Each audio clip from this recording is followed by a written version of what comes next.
COVID positive patients are crowding hospitals and hundreds of healthcare workers are out sick with COVID-19. It's creating a dangerous situation for all patients. KCTV5's Carolina Cruz heard from chief medical officers across the metro today who are explaining why everyone should care about increasing numbers right now. Carolina? Well, today, Children's Mercy had about 330 staff out sick with COVID-19.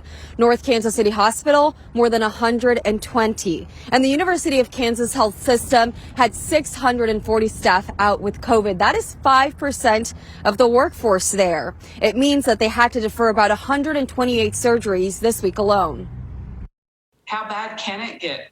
It can get bad enough that we may have to institute what's referred to as crisis standards of care. And for those of you listening who may not be familiar with that terminology, it is basically what the military does during wartime, which is deciding who gets care and who does not, who gets a chance at living and who is left to die. And that is really dire, but I think it's important to say that that is how bad it could get.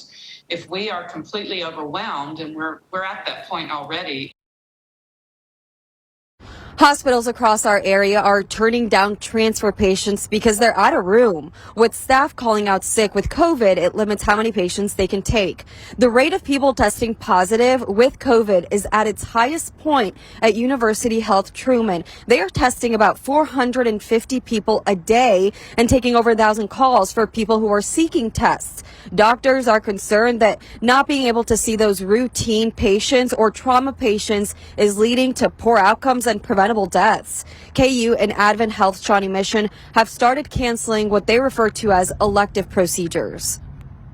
It is hard to call them elective. Things like parathyroidectomies for cancer, lung nodules for cancer, breast reconstruction, a hip that has to be replaced. I mean, these are really not truly elective cases. They're cases that have to have inpatient stays, and that's one of the few levers we have left to pull. We have already postponed some elective cases in order to redeploy staff because we are facing not only the highest number of COVID patients we've ever seen, but that is in the face of some of the most extreme staffing shortages we've ever seen as well.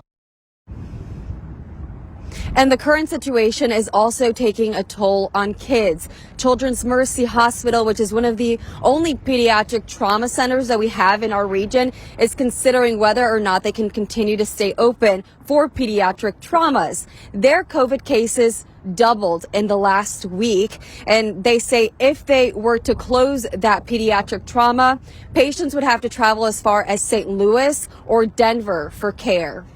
Reporting in Kansas City, I'm Carolina Cruz, KCTV 5 News. Yeah, let's hope they don't have to do that. Carolina, thank you.